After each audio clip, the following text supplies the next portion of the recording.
Evangelio según San Lucas.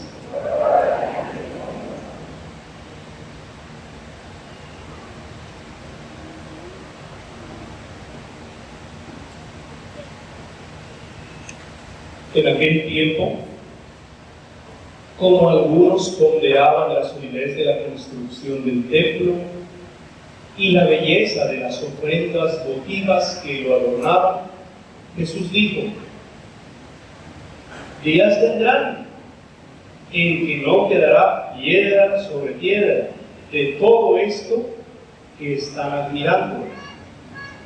Todo será destruido. Entonces le preguntaron: Maestro, ¿cuándo va a ocurrir esto? ¿Y cuál será la señal de que ya está a punto de suceder? Él les respondió: cuídense de que nadie nos engañe, porque vendrán muchos usurpando mi nombre y dirán: yo soy el Mesías, el tiempo ha llegado, pero no les hagan caso. Cuando oigan hablar de guerras y revoluciones, que no los domine el pánico, porque eso tiene que acontecer, pero todavía no es el fin. Luego les dijo: se levantará una nación contra otra y un reino contra otro. En diferentes lugares habrá grandes terremotos, epidemias y hambre, y aparecerán en el cielo señales prodigiosas y terribles. Pero antes de todo esto, los perseguirán a ustedes y los apresarán.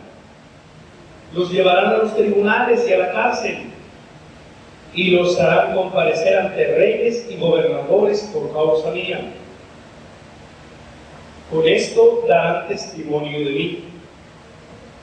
Grábense bien que no tienen que preparar de antemano su defensa, porque yo les daré palabras sabias a las que no podrá ni resistir ni contradecir ningún adversario de ustedes. Los traicionarán hasta sus propios padres, hermanos, parientes y amigos. Matarán a algunos de ustedes y todos los odiarán por causa mía. Sin embargo, no caerá ni un solo cabello de la cabeza de ustedes. Si se mantienen firmes, conseguirán la vida. Palabra del Señor.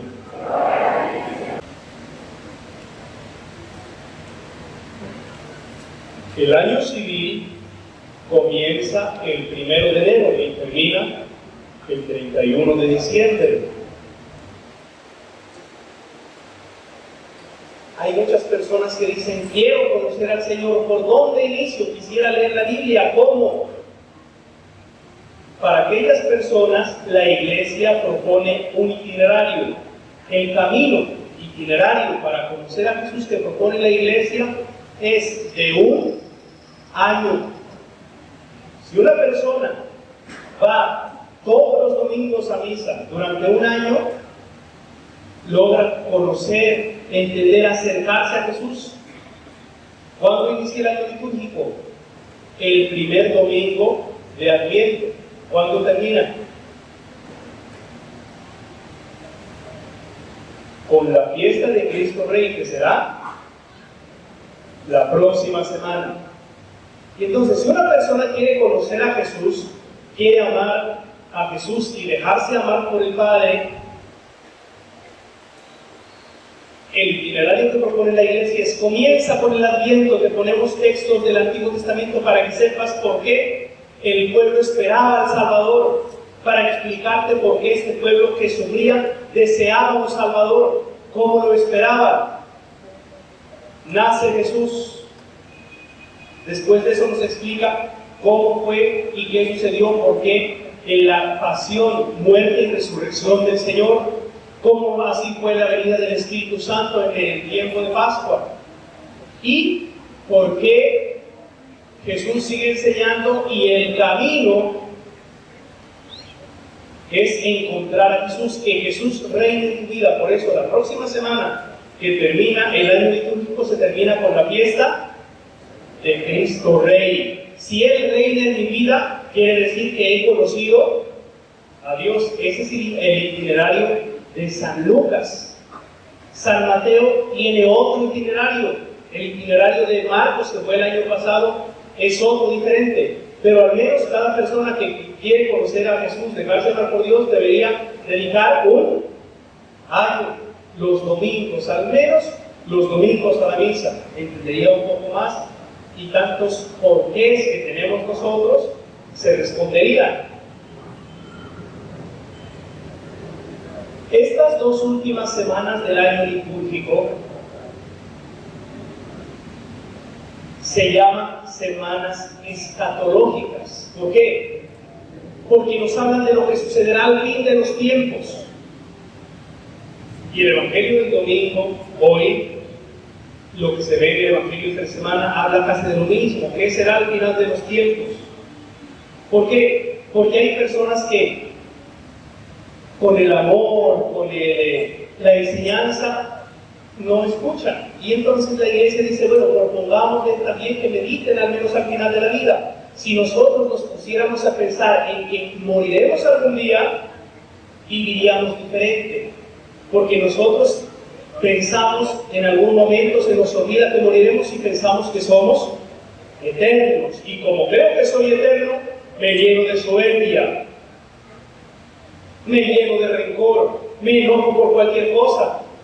Cuando uno va a dar la unción a los enfermos o va a confesar a algún moribundo, ¿qué dice? Ahora entiendo que tantas cosas por las que me enojaba no eran importantes, desperdicié el tiempo en cosas que no valían la pena, perdí la paz, la serenidad por cosas sin importancia. Nunca me di cuenta de que iba a morir y ahora estoy ya viejo y veo que ya en cualquier momento me llama el Señor. Para eso el Evangelio nos coloca estos textos, para que recordemos que no somos eternos. Somos eternos si nos unimos al Señor. Si yo me aparto del Señor, soy pasajero.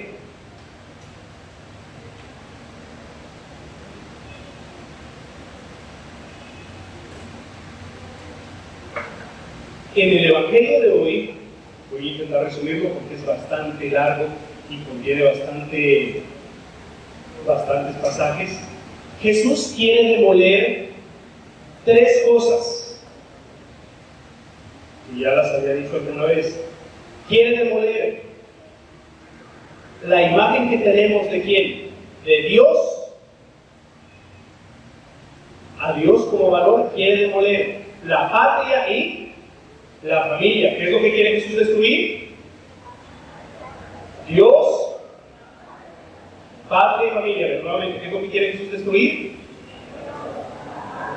Dios, patria y familia. Pero ¿cómo nos han enseñado que eso es bueno?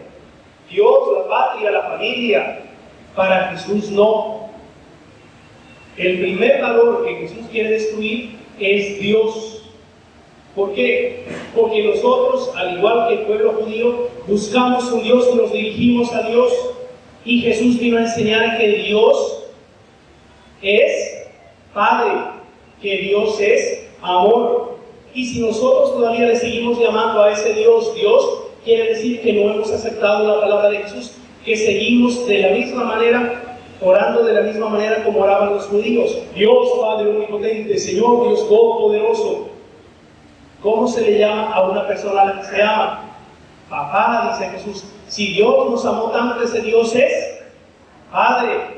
Y Jesús lo llamaba hasta con una palabra más tierna en hebreo, Abba, que significa papá, papi, papacito.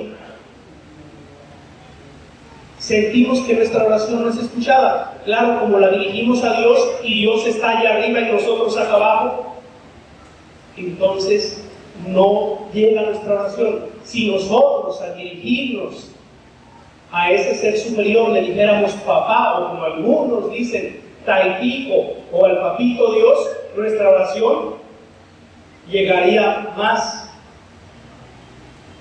Por eso Jesús lo primero que quiere hacer es destruir esa imagen de Dios al puesto de Dios, que es lo que coloca Jesús. La imagen del Padre, del Papá. Segundo valor que Jesús quiere destruir: patria. A nosotros nos han enseñado que hay una patria y yo soy de tal país. ¿De tal país? ¿De qué país es usted? Si es de algún país que está menos bien que el nuestro, que decimos, ¿y por qué nos dejan entrar? Cuando queremos dejar a un país a conocer, ¿y por qué nos tienen que pedir pasaporte? ¿Por qué nos tienen que pedir visa? ¿Por qué hay que ir a hacer una cola? Y nos tratan mal. Porque nosotros hemos encerrado o nos hemos encerrado en fronteras. Y muchos países, por defender sus fronteras, se destinan muchos millones al armamento, a ejércitos, a las Fuerzas Armadas, quitándole lo importante a la educación.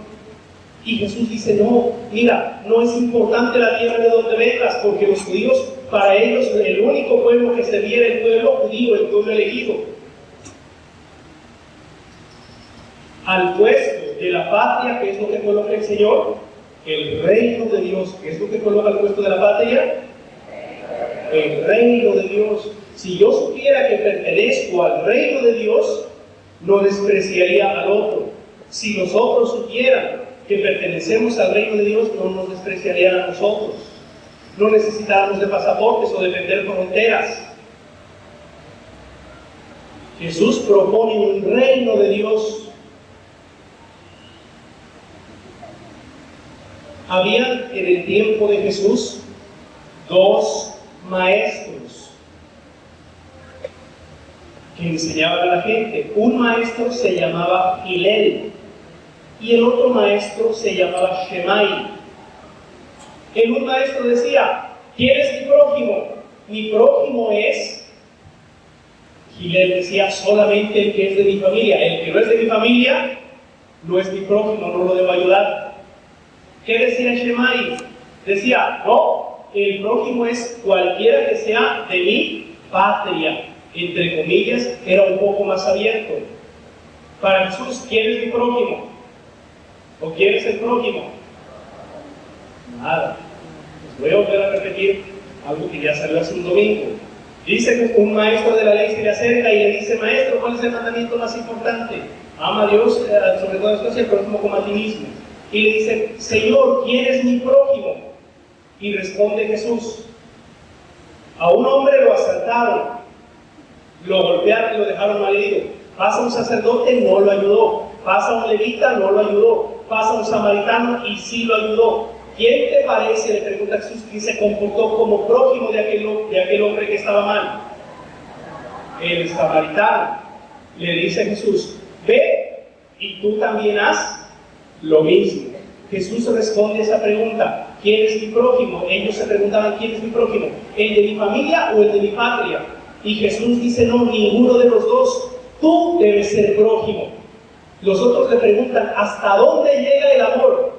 ¿Hasta los de mi familia o hasta los de mi patria? Y Jesús responde por algo diferente: ¿dónde nace el amor? El amor nace, tú debes ser prójimo de los demás. No debes preguntarte quién es tu prójimo, sino que tú tienes que ser prójimo de los demás.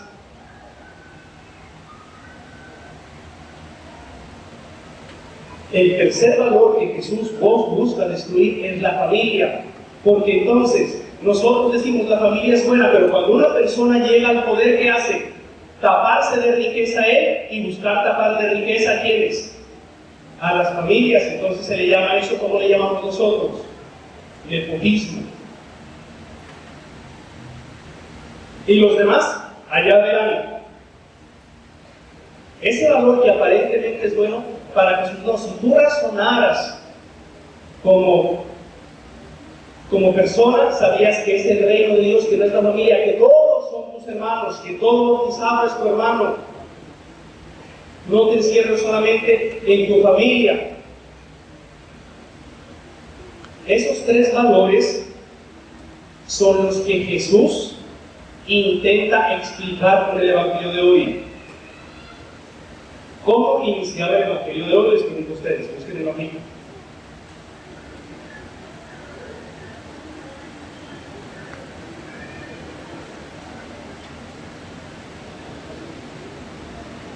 ¿Cómo inicia?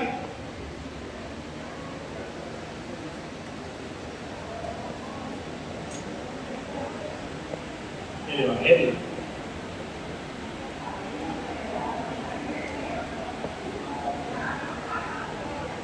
Exactamente. En aquel tiempo, como algunos ponderaban la construcción del templo, la solidez de la construcción, miren qué columnas, miren qué muros, miren qué fortaleza. Jesús empieza a decir, les aseguro que de todo lo que están viendo y admirando no quedará piedra sobre piedra. El templo para Jesús era definido como algo malo. ¿Por qué razón? Primero, porque Jesús lo dijo, porque han convertido mi casa en cueva de ladrones. ¿Qué era lo que robaban a la gente? Les robaban el amor de Dios. El amor de Dios. Dios, que es Padre, se entregó amorosamente y Jesús vino a decir, Dios nos ama a todos, que fue el mensaje que trabajamos el año pasado. Dios nos ama a todos. Ese amor de Dios, ¿cuánto vale?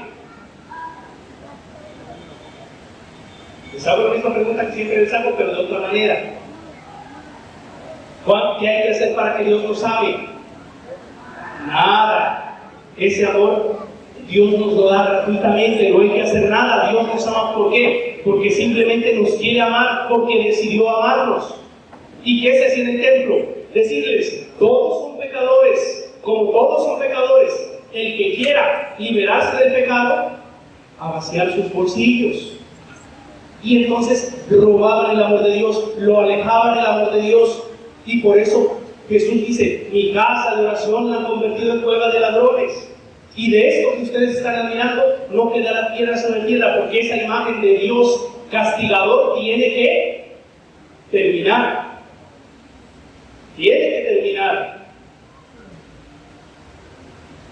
Esto que a nosotros nos suena un poco como escandaloso y de vez en cuando nos falta el que toque a la puerta y diga, mire, es que aquí dice que va a haber terremotos, epidemias, es que se va a terminar el mundo. Busque su Biblia, aquí dice, aquí está escrito.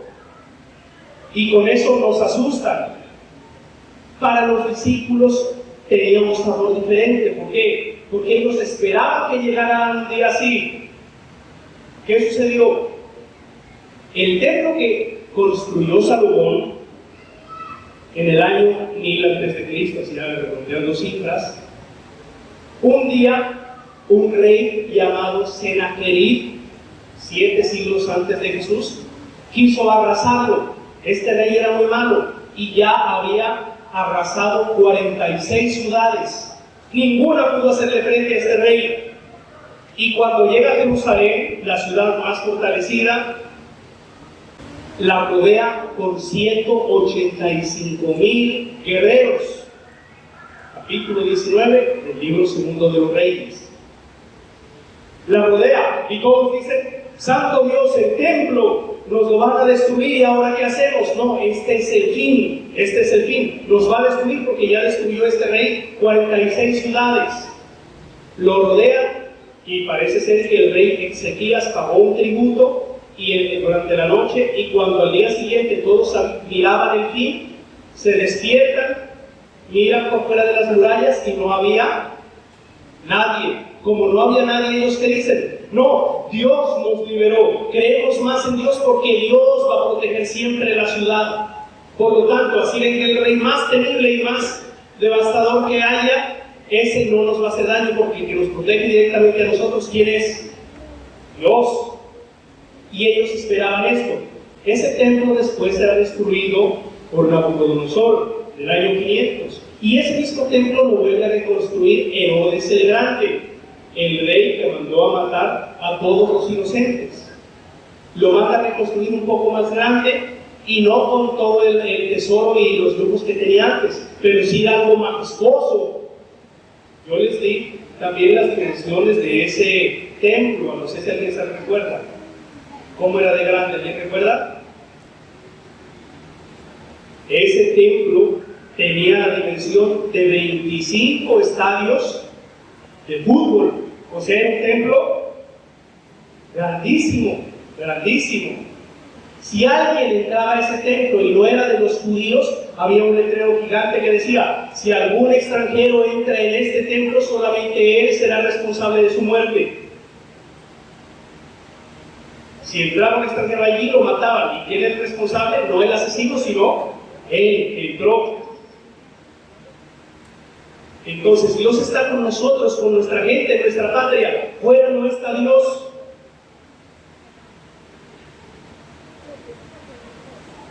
Y Jesús les dice: miren, que de todo esto no quedará nada, no se ilusionen con que Dios está solamente con ustedes, que solamente ustedes son la ciudad elegida. Dios los ama a todos y tienen que aceptar que Dios los ama a todos, no solamente a ustedes por ser elegidos, no solamente a ustedes por ser llamados, no solamente a ustedes por ser los religiosos, no solamente a ustedes porque tienen el templo. Este templo será destruido y arrasado. Esto sucedió en el año 70 después de Cristo, 30 años después de que Jesús muriera. Entra el Imperio Romano y ¿qué hace con el templo? Lo destruye completamente. Algo que parecía imposible, lo hizo el Imperio Romano. ¿Qué quedó de aquel templo? Lo que conocemos hasta ahora, que es el muro de las lamentaciones. Y entonces, ¿en dónde está Dios? Ellos por eso no reconocían a Jesús. Nosotros no nos sirve un Dios que nos diga: ámense los unos a los otros como yo los he amado. No nos sirve un Dios que nos diga que somos iguales a los demás. Nosotros queremos un Dios que proteja la ciudad, que mate a todas las demás ciudades y nos castigue, pero que a nosotros nos tenga como preferidos. En el Evangelio de la semana próxima, que habla sobre Cristo Rey, veremos como el Cristo que Jesús predica es un Cristo que reina ¿desde dónde? Desde la cruz. Ese es el trono. Los apóstoles en aquel momento estaban contentos y dicen: pero Señor, ¿cuándo será esto? Porque queremos ver que otra vez suceda que alguien quiera destruir el templo para así ver que Dios nos salve.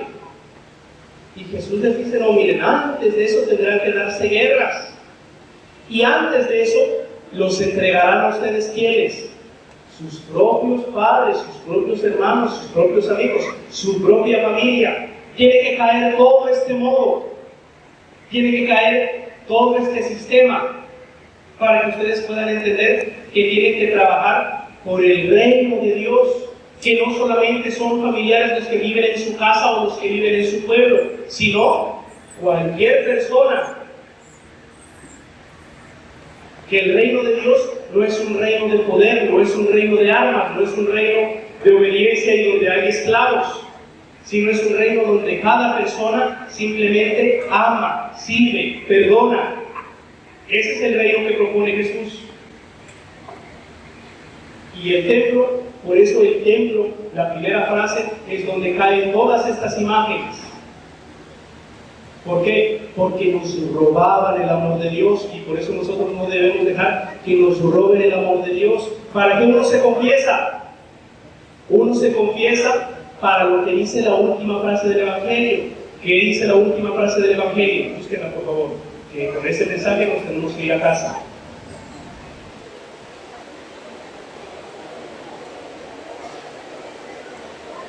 ¿Qué dice? Si se mantienen firmes, conseguirán la vida. Ese es el único propósito de Jesús. Que la persona no actúe por lo que le dicen, por lo que escucha, sino por Jesús, que ama a través de su corazón. ¿Cuál es la persona que vive? La persona que no renuncia a sus principios. La persona que logra llevar a cabo sus convicciones. Una persona que dice: yo encontré el amor de mi vida, me voy a casar con esta mujer. Y la mamá le dice: pero no, hijo, a mí esa mujer no me gusta, mejor casarme con esta. Mejor cásate con esta, esa mujer no me gusta. ¿Cómo vivirá ese hombre? Si no se casa con la mujer que ama, sino con la mujer que la mamá le escogió. Si una mujer no se casa con el hombre que ama, sino con el hombre que la sociedad escogió, ¿cómo vivirá? Y entonces, pero es que nos han dicho también que hay que respetar, honrar padre y madre, y tengo que obedecer lo que mi papá diga. Por eso Jesús decía, estará el hijo contra el padre contra el hijo la hija contra la madre contra la hija, porque ese mandamiento es otra cosa completamente diferente. Si tú has encontrado que es lo mejor para ti, tienes que defender lo que crees, así sea a costa de tu vida. Si una persona por eso no defiende sus ideales, si una persona no defiende sus ideas, o no valen las ideas o no vale la persona. ¿Cómo vivirá una persona así? Está muerta, y por eso la infelicidad, porque una persona no está siguiendo lo que en su corazón palpitaba. ¿Qué te hubiese gustado ser? Me hubiese gustado ser chef. ¿Y qué hiciste? No, me tocó ser militar. ¿Qué quisiera ser? Maestro. ¿Y qué estás haciendo? Soy arquitecto. ¿Y por qué no haces lo que amas? Y tenemos personas infelices en la vida diaria. ¿Por qué? Porque en algún momento alguien nos obligó a escoger lo que no nos gustaba. Y eso sabemos que se dio también muchísimo en el sacerdocio. Tantos hijos aquí, a usted, de sacerdote. ¿Y cómo teníamos sacerdotes? Infelices, amargados. Porque como le escogieron lo que tenía que hacer, Jesús dice no.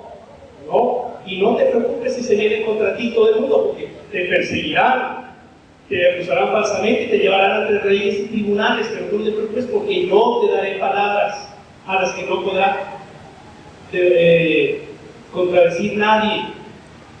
Jesús lo único que quiere aquí es que cada persona encuentre esa chispa divina. ¿Para qué? Para conseguir la vida. Si una persona está desanimada, estresada, deprimida, esa persona se puede decir que vive no.